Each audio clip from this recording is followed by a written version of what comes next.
Welcome to EduRev. Hello and welcome to EduRev. My name is Harshpreet Singh and I am here to teach you Indian polity. In this video, we will be discussing the making of the Indian Constitution. I have given two IAS interviews in 2014 and 15 and have mentored over 20,000 students in the past 5 years. Now, this particular chapter forms the very basis of your understanding about how is it that our constitution came into being, about what was the idea behind the Constituent Assembly, how did the Assembly work, and what were the demands put in front of the Assembly. Now, although everyone understands the fact that making a constitution is an essential feature to run a country, but problem ये था कि British were not ready for the fact कि India का constitution Indians ही बनाए. For example, when the British were here, they kept on introducing many acts. Government of India Act आया 1909 का, 1919, 1935, all these are constitutions only and nothing else. But what Indians wanted was कि हमें अपना constitution खुद से बनाना है. We don't want the British to give us the constitution. So the very first person in India जिसने constitution खुद से बनाएंगे हम लोग ऐसी demand उठाई was M.N. Rao. That is Manvendra Nath Roy. Now, M.N. Roy in 1934 was the first Indian to say कि we Indians should make our own constitution. हमें बाहर से बना हुआ British constitution नहीं चाहिए. Now, M.N. Roy के बारे में unfortunately आप ज़्यादा पढ़ते नहीं हैं. If you have political science as your optional subject, then might be you would be reading about him, about his radical humanism and his theory of humanism. But generally speaking, M.N. Roy was one of the founders of the Communist Party of India and a very famous figure in the communist movement in India in the earlier years. After that, उन्होंने Congress join करने की कोशिश की, but he did not win the president's election within Congress और कांग्रेस में ज़्यादा टिके नहीं और बाहर आके उन्होंने अपनी पार्टी खोल ली. Anyway, after M.N. Roy के बाद the Indian National Congress also started demanding that yes, India should be allowed to make its own constitution. Indian National Congress ने 1938 के अपने सेशन में when Jawaharlal Nehru was the president of the Congress तब demand किया that yes we should make our own constitution. Now demands करना तो कोई बहुत बड़ी बात नहीं थी, डिमांड्स तो हम बहुत पहले से बहुत चीज़ों ही करते आ रहे थे. It was about the British accepting, क्या ब्रिटिश मानेंगे कि नहीं. Now the British started to change their point of view only during the second world war. जब सेकेंड वर्ल्ड वॉर शुरू होता है 1939 में, British wanted the Indian soldiers to be at their side.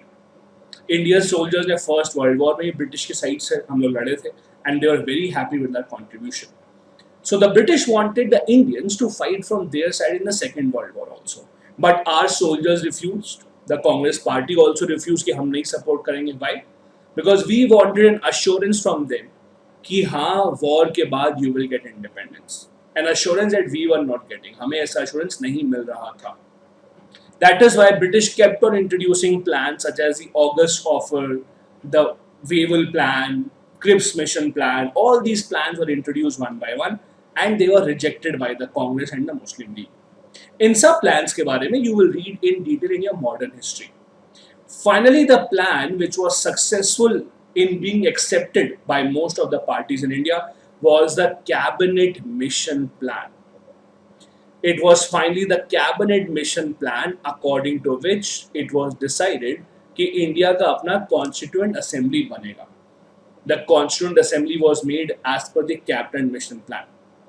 Now, as per the Cabinet Mission Plan, the Constituent Assembly of India would have 389 members. Out of this, 296 would come from British India and 393 from the princely states. Now here it is important for you to understand, when India became independent, the entire country was not under the British. पूरा country को British rule में नहीं था.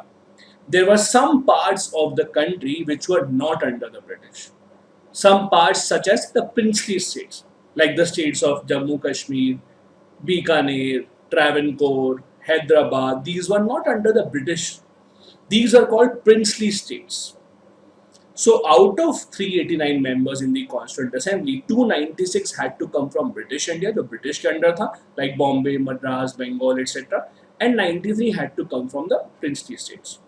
ये 296 में से भी, out of these 296, 4 members had to come from the chief commissioner provinces. British के अपने चीफ कमिश्नर प्रोविंसेस थे 4, very similar to the union territories that we have today. ऐसे 4 चीफ कमिश्नर प्रोविंसेस से लोग आने थे. So remember the fact, Constituent Assembly had 389 members and it was formed under Cabinet Mission Plan. Now this assembly had to be elected and nominated partially in a manner कि एक seat मिलेगी over every 10 lakh population. For example, if Bengal had 4 crore population, so Bengal से 40 people will come in the Constituent Assembly. If Punjab had 2 crore population, then let's say 20 people will come in the assembly. So the number of seats divided amongst the states and the princely states and British India was on the basis of their population. Now, how did the members come? Members आए कैसे? There was no common election. So common man like you or me, we did not vote. Then how did the members come? Let's first talk about British India. So British India था. British India at that time had 11 provinces. So there were 11 provinces such as Bengal, for example.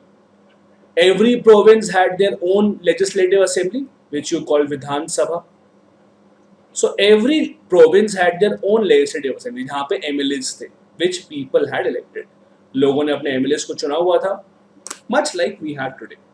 These MLAs of Bengal, for example, they voted कि Bengal से assembly में कौन आएगा. The common people did not vote. The members of the provincial assemblies voted, just like the Rajya Sabha election. जैसे राज्य सभा election होते हैं. And in the princely states, जहाँ प्रिंसली स्टेट्स है वहाँ पे देयर वर नो असेंबलीज, कोई इलेक्शन नहीं होते थे. So in the princely states the rulers were allowed to send anyone that they want. They could nominate anyone. For example Jammu Kashmir से कौन आएगा, वो जम्मू कश्मीर के महाराजा will decide. So this the constituent assembly of India was a mix of elected plus nominated members. Also, the seats were reserved on the basis of religion. Muslims के लिए seats reserved थी on basis of their population. Seats were reserved for Sikhs, and the remaining seats were called general category seats. So these seats were reserved on the basis of religion. And successfully, the Constituent Assembly was elected, and they started to function even before our independence. In fact, 9th December 1946 was when the Constituent Assembly started to function.